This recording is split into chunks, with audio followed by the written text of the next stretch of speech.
नमस्कार। ये कहानी एक लड़की की है।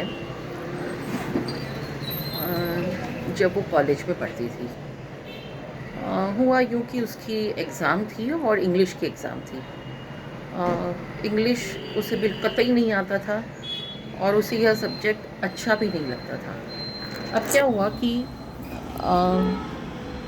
उसने कहा कि मैं ये पेपर नहीं दूंगी, अगले साल दे दूंगी। उसके पिताजी ने उसे बहुत समझाया कि तुम पेपर दे दो, पर वह इस बात के लिए राज़ी नहीं हुई। उसी समय उनके घर में भिक्षा के लिए एक यति महाराज आए, यानी साधु महाराज। तो पिताजी ने उन्हें कहा कि देखिए ना, मेरी बेटी एग्ज़ाम देना नहीं चाहती है, तो आप कुछ समझाएं इसे। तो यति महाराज ने कहा कि बेटा, तुम एग्ज़ाम देना क्यों नहीं चाहती हो?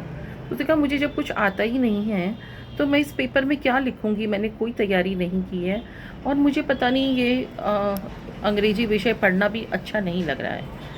अचानक से यति महाराज के मुंह से निकला, बेटा तुम पेपर तो दो, हो सकता है तुम पास हो जाओ। तो उसने आंखें तरेर कर कहा, कैसे हो सकता है जबकि मैंने पढ़ाई ही नहीं की है। तो यति महाराज ने कहा, मैं कह रहा हूँ ना कि आप ज़रूर पास हो जाएंगे। तो उसने कहा, जब मैंने पढ़ाई नहीं की है फिर भी मैं पास हो जाऊंगी। तो यति महाराज ने कहा, देखिए मेरा वचन है कि तुम ज़रूर पास हो जाओगी, अगर नहीं हुई तो मैं 3 उपवास करूँगा। अब उस लड़की के मन ही मन में हंसी फूट रही थी और उसे कतई विश्वास नहीं हो रहा था कि क्या ऐसा भी हो सकता है। और उसने मन ही मन सोचा कि तो आप 3 उपवास करने के लिए तैयार हो जाइए। अब उसने हामी भर दी कि ठीक है, आपके कहने से मैं एग्ज़ाम देने ज़रूर जाऊंगी और मैं ज़रूर एग्ज़ाम दूंगी आपके कहने से, और देखिए फिर क्या होता है। यति महाराज अपनी भिक्षा लेके चले गए और तुरंत ही उसने अपनी सारी किताबें कॉपी सब बंद करी, अलमारी में रखी और शांति से सो गई। उसकी सिस्टर ने उसे कहा कि तुम पढ़ लो। माता पिता ने कहा कि बेटा थोड़ा सा तो पढ़ लो। उसने कहा, क्यों, आपको यति महाराज पे विश्वास नहीं है? वो कह के गई है ना कि मैं पास हो जाऊंगी, तो देखते हैं। तो पिताजी ने कहा, बेटा ऐसे बिना पढ़े थोड़ी ना कोई पास हो जाता है, तुम्हें भी तो अपना प्रयास करना चाहिए, थोड़ा परिश्रम करना चाहिए। पर उसने किसी की नहीं सुनी और वह शांति से सो गई। अगले दिन वो एग्ज़ाम देने गई।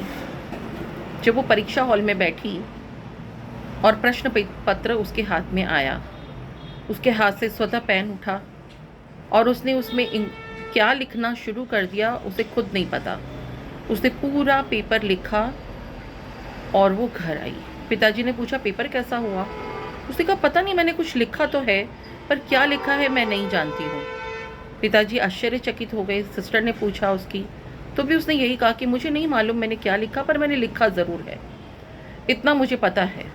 अब जब रिजल्ट आया, परिणाम आया, तो वह उस विषय में पूर्णतः पास हो चुकी थी। उसे विश्वास नहीं हो रहा था कि ये ऐसा कैसे हुआ। अब उसका विश्वास इस आध्यात्म की ओर, स्पिरिचुअलिटी की ओर और बढ़ गया और उसका पूर्ण विश्वास हो गया कि आध्यात्म कुछ है, धर्म से अलग हटके एक आध्यात्म की दुनिया है जिसमें कुछ भी संभव है।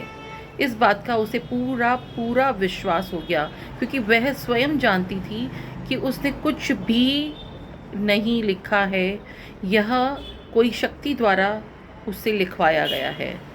और उस दिन से उसका आध्यात्म के प्रति पूर्णतः रुझान हो गया और विश्वास हो गया।